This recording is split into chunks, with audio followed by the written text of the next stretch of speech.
陈南星。女孩子呀，陈南星不是你前男友吗？他是我一生挚爱，最好的朋友，而且永远的是。Hello， 大家好，我是小黑。今天开一个新坑，讲一部田园治愈剧《去有风的地方》。这部剧在某瓣上超过39万人进行打分，评分高达8.8分。剧中出场的人物众多，在浪漫的爱情线之外，构架了鲜活温暖的乡村生活图景，试图通过群像戏呈现一个开放有活力，但也存在大小难题的乡村生活日常。剧中有观众想看的唯美田园中的浪漫爱情，也有一条展现乡村发展、乡村宜居宜业现状的叙事线。女主许红豆这条线负责诗与远方的浪漫想象，满足观众逃离大城市、亲近大自然的心理诉求；而男主谢之遥以及一众个性鲜活的老少村民们，负责展现接地气的乡村生活和振兴家乡的现实问题。该剧在偶像剧和乡村振兴题材之间做了一个有趣的平衡，既有偶像剧观众需要的田园治愈浪漫爱情，又没有完全脱离本土乡村题材创作的现实根基，把两者巧妙地融合在一起。去有风的地方塑造了一个个个性鲜活的人物，哪怕是出场不多的角色，都有其独特的记忆点。今天我们要说的是人物关系图中比较边缘的一个角色，吴倩饰演的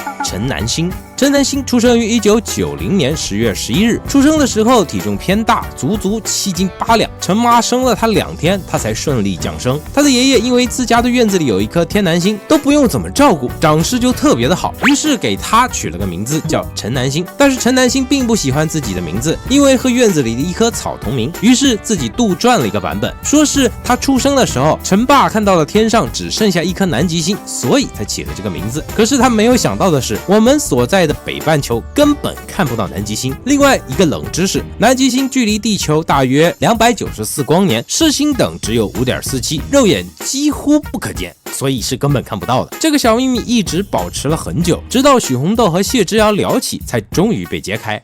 我们在北半球是看不到南极星的，最多天快亮的时候呢，能看到启明星，而且是在东方。看不到南极星，看不到。陈南星这个角色在有风剧中出场不到1集便光速下线，之后也仅在许红豆的回忆中短暂出现。友情出演的吴倩很好的完成了这个角色，虽然出场时间很短，却给观众留下了深刻的印象。可以毫不夸张地说，陈南星这个角色是许红豆内心的精神支柱。你说的都对，他就是我今生挚爱。他对许红豆有多重要呢？我们从许红豆修好手机的这一段就能看出来。许红豆初到银苗村，手机就被谢之远撞飞摔坏了。修好手机之后，他收到了一堆信息。许红豆先是点开了妈妈的聊天框，看完信息的他并没有第一时间回复消息，而是侧过身子摆手示意店员稍等一下。这个摆手的小细节好评，非常的真实，确实就像我们平时会下意识做的小动作一样。接着许红豆点开了和陈南星的聊天记录，查看里面的内容是否完整，在确认了信息都在之后，许红豆这才放下心来。由此可见，陈南星在他心中的地位。这里还有一个小细节，在许红豆仅有的2个置顶聊天之中，除了家庭群之外，另一个就是陈南星。另外，从许红豆的微信聊天界面能看出来，剧组是花了心思的。在聊天的记录中出现了谢小春，问的是手机怎么关机了，应该是对应了谢小春联系不上许红豆的疑问。哎呦，我估摸着你这会儿应该是到了，但是呢，你没给我打电话，我给你打电话也没打通，不好找吧？手机摔坏了。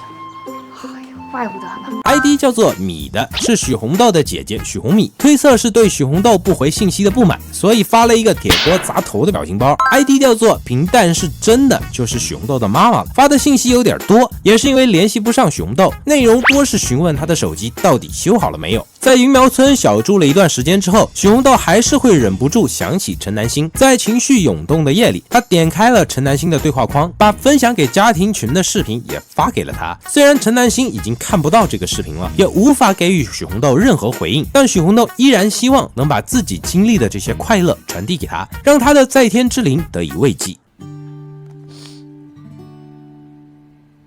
听落雨掉进寂静的森林，楠楠，夕阳之下远山的风景，无言的水滴，悄悄的音乐。雨潜入了眼睛，世界像一座安静的岛屿，鱼突白升起，悄然无声息，等海鸟轻轻声唤起涟漪。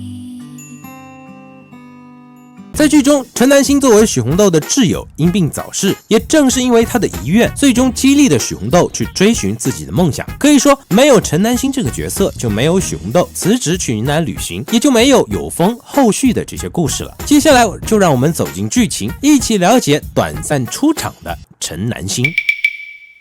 去有风的地方的开场，先是交代了许红豆的生活背景，繁忙的工作就像沉闷的乌云一样笼罩着她，而闺蜜陈南星的出场就像一道光，瞬间点亮了许红豆。下车之后，她和许红豆的拥抱为次日的体检埋下了伏笔。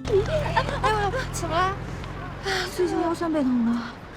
两人简单的交流之后，决定晚上吃披萨。这里他们并行的画面处理的不够细节。通常情况下，闺蜜一般都是手挽着手一起走的。如果此处许红豆和陈南星能够手挽着手，那将更加强化他们之间的闺蜜情深。镜头一转，他们回到了许红豆的家里，两人一边聊着工作，一边吐槽着以前同学，感慨时间过得飞快。陈南星那阳光般的笑容，还有活泼的举止，一下子就把他的乐观开朗的性格展现得淋漓尽致，就像是我们身边总能带来欢乐的好朋友，毫无保留地分享着生活中的喜怒哀乐。他们是从大学开始就形影不离的好朋友，多年来相互陪伴，相互支持，他们之间的友谊纯粹且深厚，没有一丝杂质。即便后来工作如此忙碌，两人都在北京，可一年却见不到几次面，但一定会在难得的休闲时间与对方相聚。从两人的口中就能看出，许红豆工作忙碌，生活上有些大大咧咧，陈南星细心体贴，就像个操心的小管家一样，一边念叨着让许红豆注意身体，一边又忍不住的帮她收拾冰箱，把过期的食物扔掉。辣椒酱也过期了。我昨天还配泡面吃了呢。他知道许红豆胃不好，会皱着眉头给许红豆拿可乐，同时叮嘱她少喝酒。胃不好，少喝酒。喝点没事儿。好吃。这些看似琐碎的小细节，却把两人之间深厚的友情刻画得入木三分，也让陈南星这个角色变得更加立体真实。注意，此处陈南星喝的是罐装的燕京啤酒。作为北京的代表性啤酒品牌，在北京的啤酒市场中，燕京啤酒占据了重要的地位，尤其是在北方地区，其市场份额比较集中。记住这个细节，在后面的剧情中会回收这个伏笔。在忙碌又现实的都市生活里，陈南星和我们这些平凡的打工人一样，对生活充满了迷茫与焦虑，不知道人生的方向和意义在哪里。你说我没房没车没男朋友，好迷茫。当他向许红豆提出反问的时候，许红豆也是迟疑了1秒钟才回答出应该能吧。买车找男朋友啊？然后呢？然后就幸福啦？真的幸福了？应该能吧？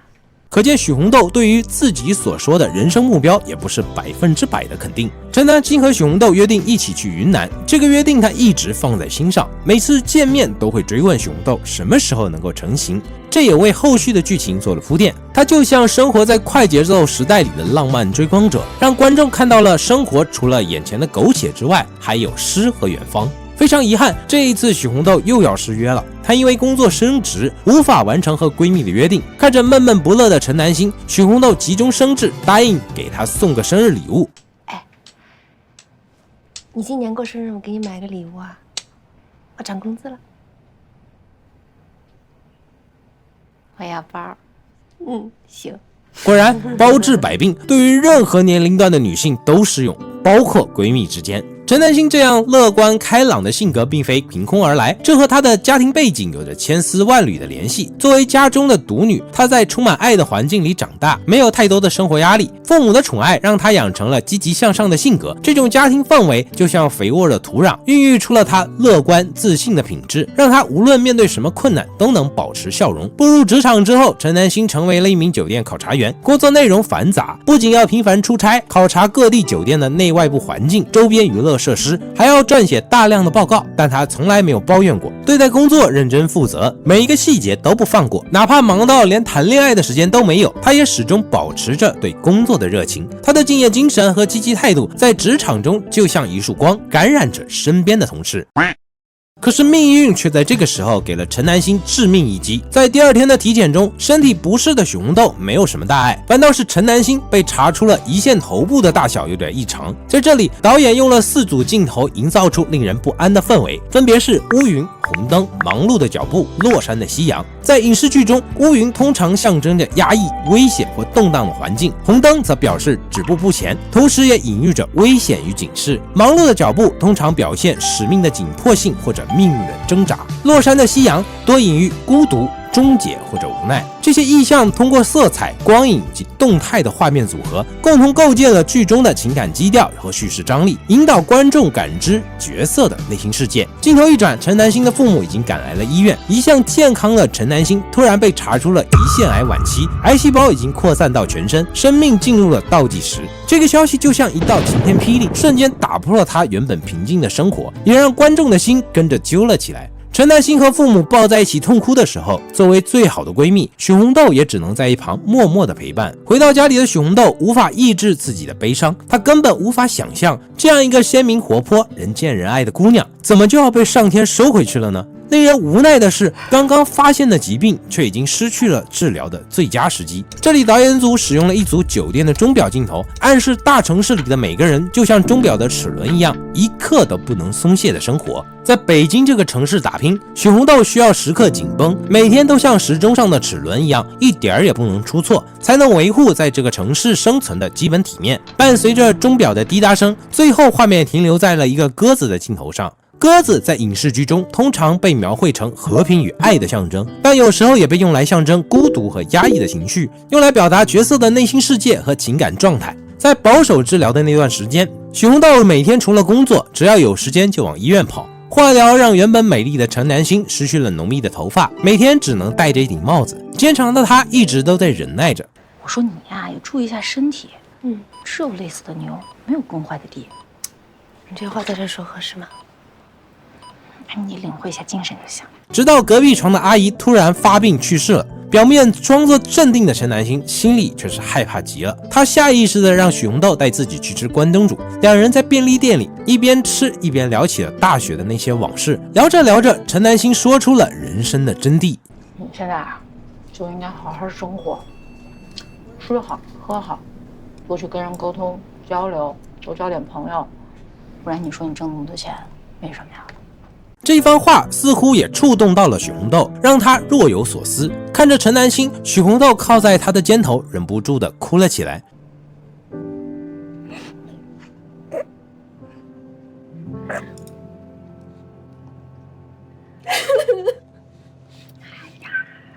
萝卜多好吃。陈南星明明也很难过，却一边强颜欢笑，一边安慰许红豆说：“没事没事。”在生命的最后时光里，陈南星依然努力着生活着。这里吴倩把陈南星的人物细节处理得太好了，和刘亦菲的相互配合，演技一整个在线。许红豆回到了忙碌的工作中，陈南星在医院的病床上强忍着身体的疼痛，给许红豆发了许多语音，但许红豆一直都没有时间点开，直到接到陈南星妈妈的电话，许红豆才得知了陈南星离世的消息。这里给刘亦菲的演技点个赞，短短的几秒钟镜头，把从得知消息后的吃惊，然后自我消化到接受现实的情绪转换处理得非常自然，悲伤的情绪也在眉目之间流露了出来。缓了几秒钟的许红豆才想起来让同事帮忙请个假。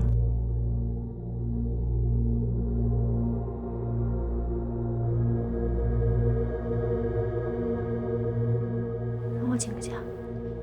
学经理。接着画面切到了墓园，由此可以推断，陈南星离世前，许红豆应该是没有见到他最后一面的。生离死别是人生中的重要一刻，也是成年人的世界里难以避免的。许红豆是很伤心的，却只能坚强地陪着已经哭得失了神的陈爸陈妈，直到办完了陈南星的葬礼，许红豆才依依不舍地把陈南星的遗像交给了陈爸，而一旁的陈妈捧着骨灰，灵魂像被抽走了一样，紧闭双眼，似乎再也没有泪水能流出来帮他表达崩溃了。沧桑的面容在微风的吹拂下显得有些悲凉。这里不得不夸一下饰演陈南星母亲的郝文婷，她和饰演陈南星的吴倩年龄只差10岁，但她在线的演技，即便是演起母亲来也毫无违和感。第一次出场是刚得知陈南星病情，陈爸陈妈赶来医院，镜头给到了极度悲伤的陈妈，紧紧抱着陈南星，眼泪止不住的往外流。明明是女儿最好的年纪，但偏偏命不久矣。应该没有人会比母亲更加痛苦。此刻的陈妈身体因为哽咽变得颤抖，让人看得心里一揪。再一次出镜就是陈南星的葬礼上了，戏份虽然不多，可这简单的2场戏却深刻地表现出了母亲对女儿的心疼和爱意。眼泪和情绪的表露，将这位饱经风霜的母亲形象瞬间就立住了。一部好的剧就是将每一个人物都能塑造完整。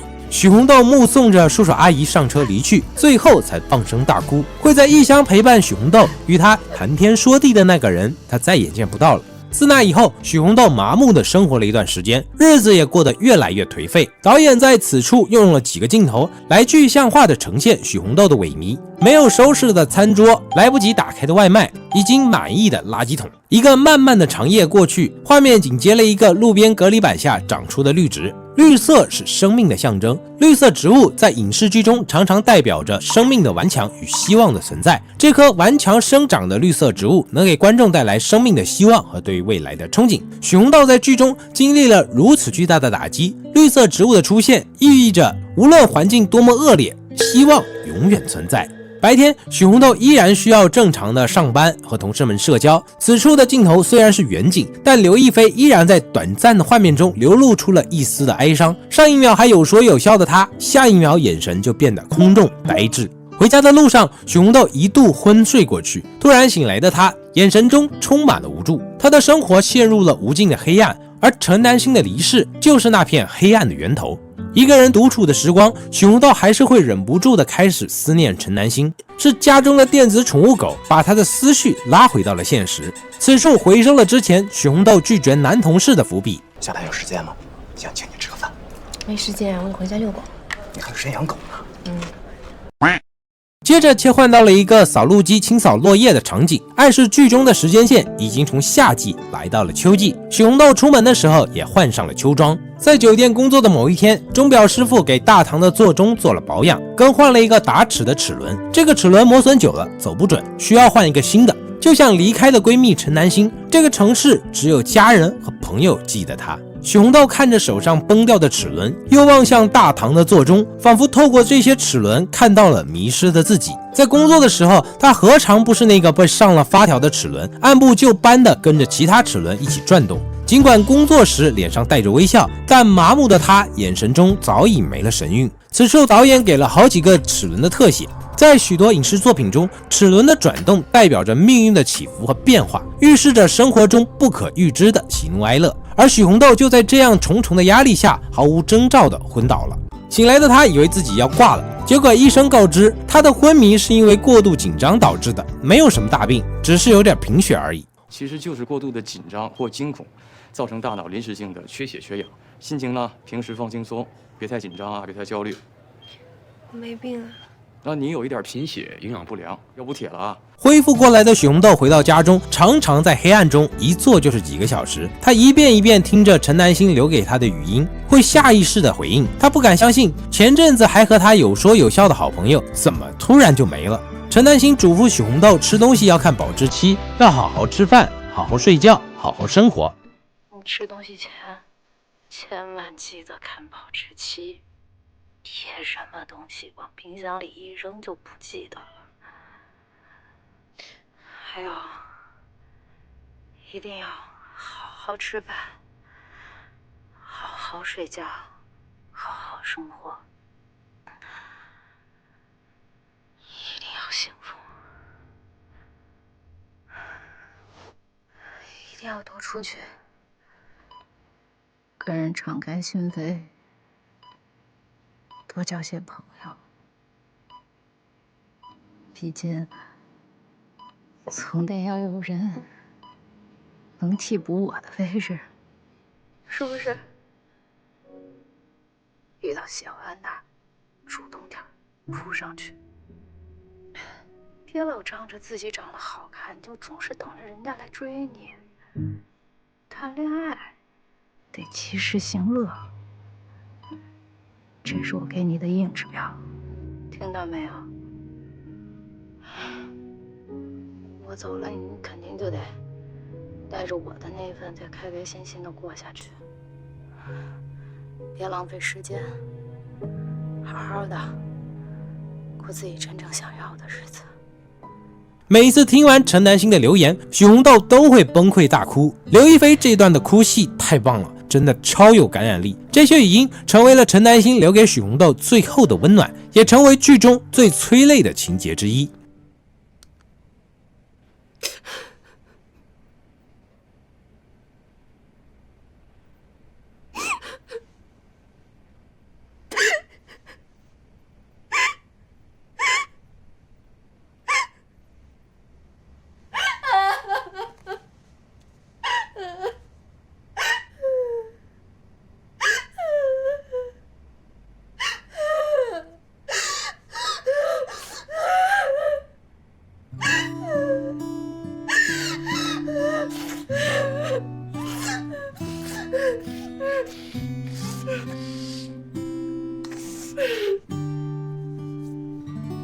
许红豆点了一份陈南星想吃的肉龙，尽管他大口大口的吃着，但心里却痛到了极点，泪水不受控制的涌出，他的眼神中充满了绝望，那种深入骨髓的悲痛让观众隔着屏幕都能感同身受。独自悲痛了一段时间后，许红豆终于决定重新振作起来，开始打扫已经一片狼藉的家，还收拾了那个堆满过期食品的冰箱。陈南星的离开让许红豆对自己的生活产生了深深的怀疑，她开始反思自己一直以来拼命工作到底是为了什么呢？难道就是为了在这座大城市里拼命挣扎，却忽略了身边最重要的人吗？那个被他爽约了几次的云南之行成为了许红豆心中的执念。于是许红豆毅然决然地辞去了工作，她瞒着父母收拾好行李，踏上了前往云南的旅程。她要去完成和陈南星未完成的约定，去看看那个他们一直向往的地方。在云南的鱼苗村，许红豆住进了有风小院，这里的一切都与她之前的生活截然不同。宁静的村庄，清新的空气，淳朴的村民，让她那颗疲惫的心渐渐得到了慰藉。许红豆逐渐从陈南星离世的阴影里走了出来，在这个过程中，她对生命和友情有了全新的认识。她明白了，生命是如此的脆弱和宝贵，我们应该珍惜每一个当下，不要总是把希望寄托在未来。而友情是人生中最宝贵的财富之一。陈南星虽然离开了，但他的精神却永远留在了许红豆心中。许红豆决定要带着陈南星的那份对生活的热爱，好好的活下去。我们心里珍视的东西都是有重量的，要习惯带着这个重量，好好生活。在鱼苗村生活的这段时间，许红豆去到当地阿婶家体验做鲜花饼，给自己家人邮寄的同时，还不忘记给陈南星的父母也邮寄了一份。经历了白发人送黑发人的沉痛打击之后，再次出镜的陈爸陈妈和第一次出场时候相比，两人都肉眼可见的苍老了许多。这种失去至亲至爱之人的痛苦和遗憾，将成为他们余生都挥之不去的阴影。这里给妆造一个好评，真的是有在用心处理人物细节。许红豆在卡片上留言说，过段时间去看你们，并不是随口说说的，而是发自真心的。之后许红豆帮忙凤仪家摘梅子的时候，还是一样给父母和姐姐分别寄了一份，同时也给陈爸陈妈邮寄了一些，没多少，也就100来斤，真的不贵，这边水果挺便宜的。好，您有做好吃的。那您先收拾梅子哈。挂了，拜拜。陈妈虽然没有出镜，但是通过电话，我们还是能了解到许红豆一直在和他们保持联系。同时，这一情节也暗示着，在许红豆心中，陈爸陈妈已经和他的亲人一样重要了。如果说第一集是大虐，那后续的刀子可谓刀刀在线。每当谈及陈南星时，都让观众唏嘘。每当一个人的名字被提起，或者是他的故事能够在我们的中间流传，那它是能一直存在。我怎么又哭了？听着娜娜和胡有余合唱《再回首》，回想起陈南星，许红豆依然难掩悲痛，泪流满面。再回首，恍然如梦，再回首，我心依旧。只有那无尽的长路伴着我。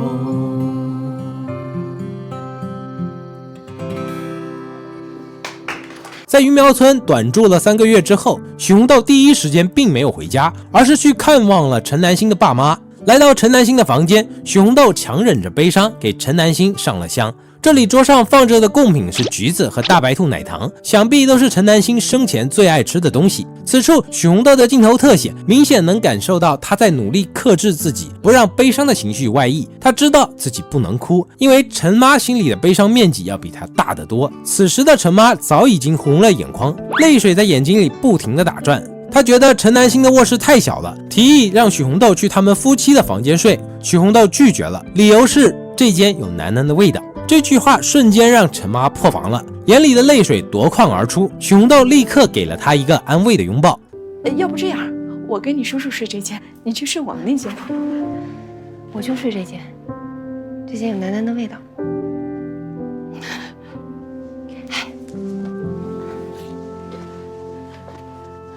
在之后的饭桌上，听说许红豆要拍视频，陈妈立刻打断了要夹菜的陈爸，理由是这样拍出来好看。陈爸也是非常配合的放下筷子，这个简单的小动作充满了生活的气息，也让陈爸陈妈的人物形象更加立体，而不是单纯的工具人。从这个细节也可以看出，陈爸陈妈是非常在意许红豆的。一夜过去，许红豆陪着陈妈出去晨练，在陈妈的口中，许红豆已然是自己的干女儿了。在外人看来，陈妈似乎已经走出了丧女之痛的打击了，但事实上真的是这样吗？许红豆陪着陈妈去逛超市的时候，陈妈会不经意的脱口而出：“哎呀，这个不好，妈妈跟你说，苹果得。”在看到许红豆脸的那一瞬间，陈妈愣了1秒钟之后，才尴尬的回过神来。那个瞬间真的很扎心。此时的许红豆似乎也被陈妈的话弄得措手不及，不知道应该如何回应比较合适。如果此时本 UP 是许红豆，或许会直接喊一声妈妈，因为自己是干女儿的身份，这么喊也并没有什么不妥。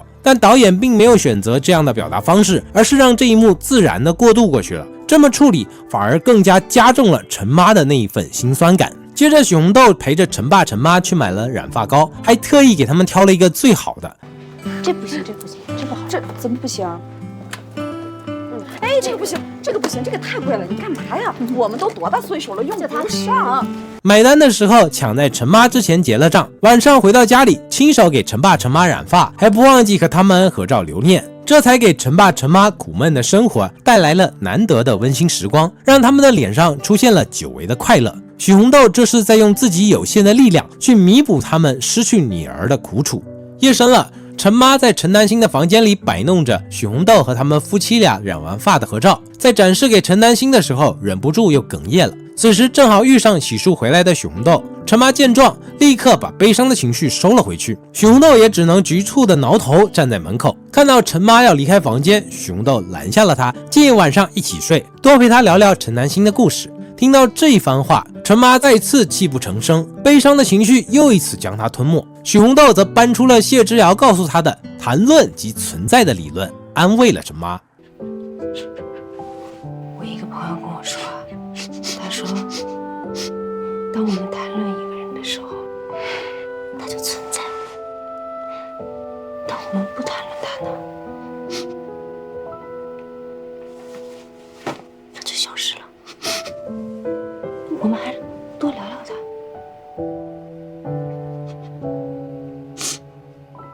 随后他们坐在一起翻看陈南星小时候的相册，吴倩应该是贡献了不少自己从小到大的生活照，给道具组加个鸡腿，这里真的是太真实了。此处陈南星的卧室里留下了许多小细节，背景的墙上贴着4张陈南星过往的奖状，放大画面可以看到这几张奖状分别是小学的3好学生奖、中学的优秀干部奖、第10届全国作文大赛3等奖，以及中学时参加的我的理想作文大赛1等奖。从这些奖状就可以看出来，小时候的陈南星一直是个品学兼优的好学生。他的理想是什么呢？也许和远方有关吧。床头柜上放着的几本书是陈南星之前看过的，最上面的一本是《秘境》，出版于2019年7月。书里介绍了全球的隐秘之地，是一本风趣且格调并存的旅行书，曾登上美国亚马逊地理类和旅游类畅销书榜首，同时还是《纽约时报》的畅销书。这本书非常符合陈南星一直想去探索世界的性格。第二本 Edward Hope 是爱德华霍普的绘画作品集，书中汇集了他20世纪10年代至20世纪60年代展出过的所有油画、水彩画和素描。霍普的绘画风格和技巧被赞为现实主义艺术的先锋和代表人物之一。喜欢霍普的作品，说明陈南星具备较高的审美水平，对艺术有着敏锐的洞察和深刻的情感理解能力。第三本 Lonely Planet 环球葡萄酒之旅，这是一本旅游指南类的书籍，书中推荐了50多个葡萄酒产地和大量的酒庄，比较适合葡萄酒业余爱好者在度假村或者打算旅游的人阅读。除了揭示酒庄的特色和故事，还介绍了周边的景点、住宿、餐饮和活动。这是一本非常符合陈南星工作调性的书。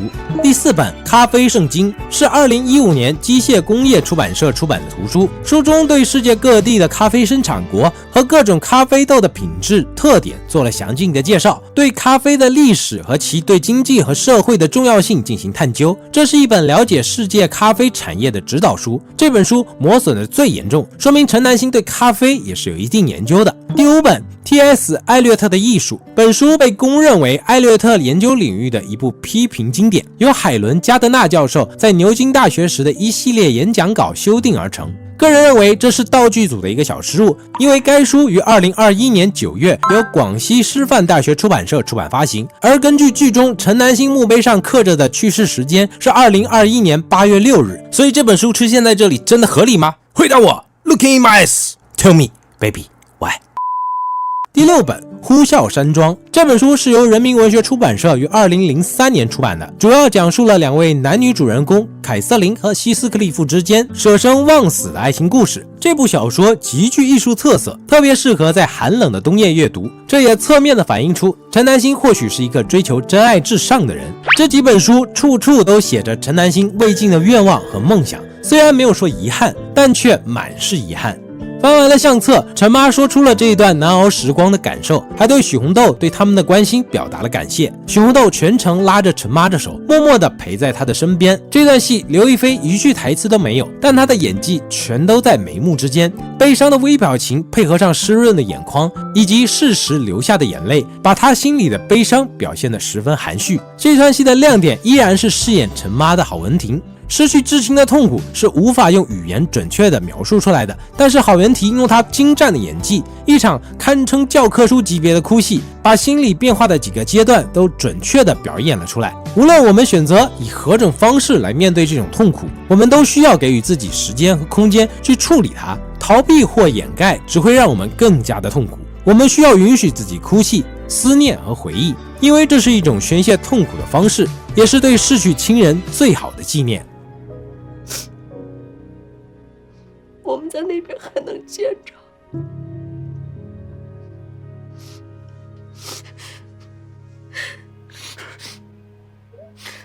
我们现在真挺好的，不用操心，真挺好。你看我们现在每天又锻炼，吃的也好，你不用老记挂我们，不用老给我们寄东西。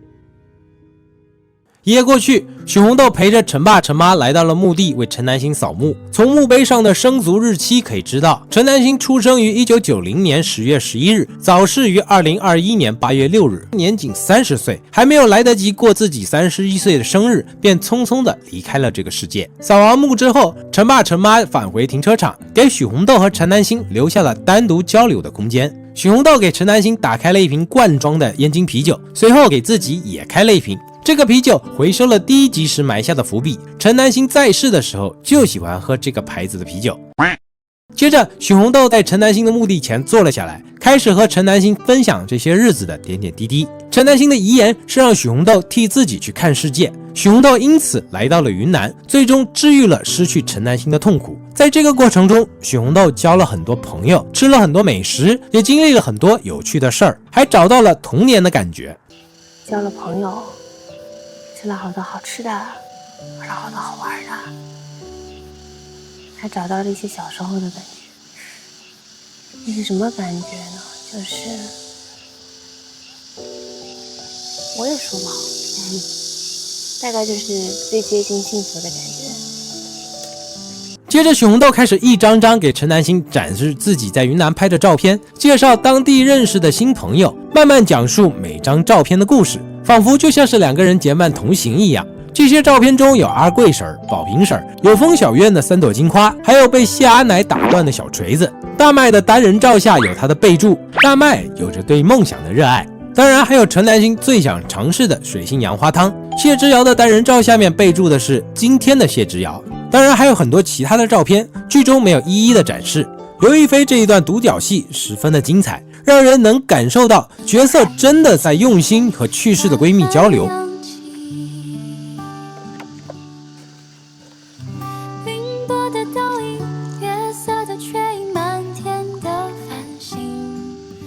我们的约定啊，永远有效啊！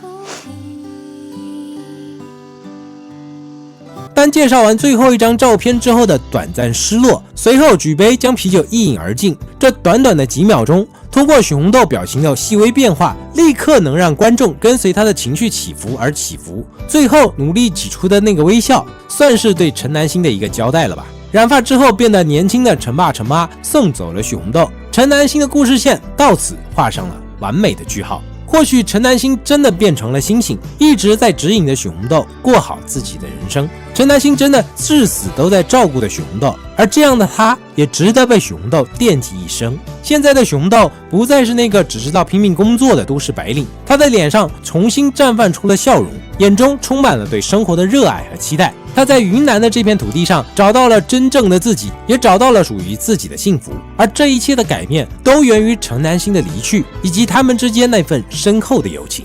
陈南星这个有风剧中如烟火般绚烂却又短暂消逝的角色，看似戏份不多，却像一根无形的线，串联起了整个故事的情感脉络。他的存在不仅照亮了许红豆的生活，也为我们的观众带来了许多关于生命、友情和生活的思考。在许红豆的生命里，陈南星是独一无二存在的，他们之间的友情是在都市忙碌生活中的温暖港湾。陈南星的乐观开朗、细心体贴，就像一束光，照亮了许红豆疲惫的心灵。他的离世虽然给许红豆带来了巨大的痛苦，但也成为了许红豆人生转折的契机。就像破茧成蝶需要经历痛苦的挣扎，许红豆在失去陈南星的痛苦中，开始重新审视自己的生活，寻找真正的幸福。从剧情发展来看，陈南星的故事线是推动剧情发展的关键。他和许红豆去云南的约定，为许红豆的云南之行埋下了伏笔，而他的癌症病情和离世，更是引发了许红豆对人生意义的思考，让整个故事从都市的忙碌生活转向了云南乡村的治愈之旅。在这个过程中，观众也跟着许红豆一起，在美丽的云南风景中，在淳朴的乡村生活里，感受着生活的美好，思考着生命的价值。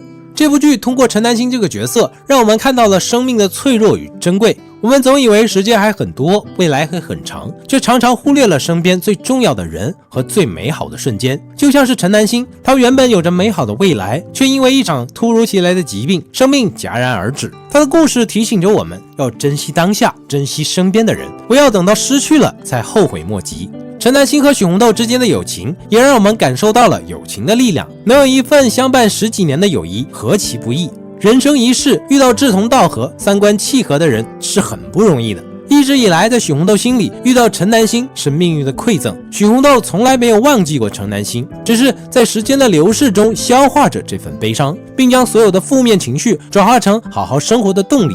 在失去陈南星之后，很长的一段时间里，许红豆只要想起他就会难过。可是当他向别人提起他的时候，又会很开心，哭着哭着就笑了。陈南星永远活在了他最美的年纪，也是许红豆最爱他的时刻。那时候的许红豆不知道自己要花多久才会彻底放下陈南星的离开，但他确定的是，无论陈南星离开多久，都是他的一生挚爱。陈南星，他是我一生挚爱最好的朋友，而且永远都是。在现实生活中，我们都需要这样的朋友，能在我们开心时一起欢笑，难过时给予安慰。他们的友情告诉我们，真正的友情是经得起时间的考验，无论相隔多远，无论多久不见，那份情谊始终不变。去有风的地方中，陈南星这个角色用他的故事触动了我们的心灵，他让我们明白，生活中虽然充满了未知和痛苦，但我们只要珍惜当下，心怀希望，就一定能找到属于自己的幸福。就像剧中的许红豆一样，即便经历了失去挚友的痛苦，也依然能在生活中重新找到方向，勇敢地走下去。感谢各位观众老爷可以看到这里，欢迎点赞、收藏、转发、评论和互动讨论。我是小黑，我们下条视频很快再见。真男性，男性，男记性的男性，不是，天男性的。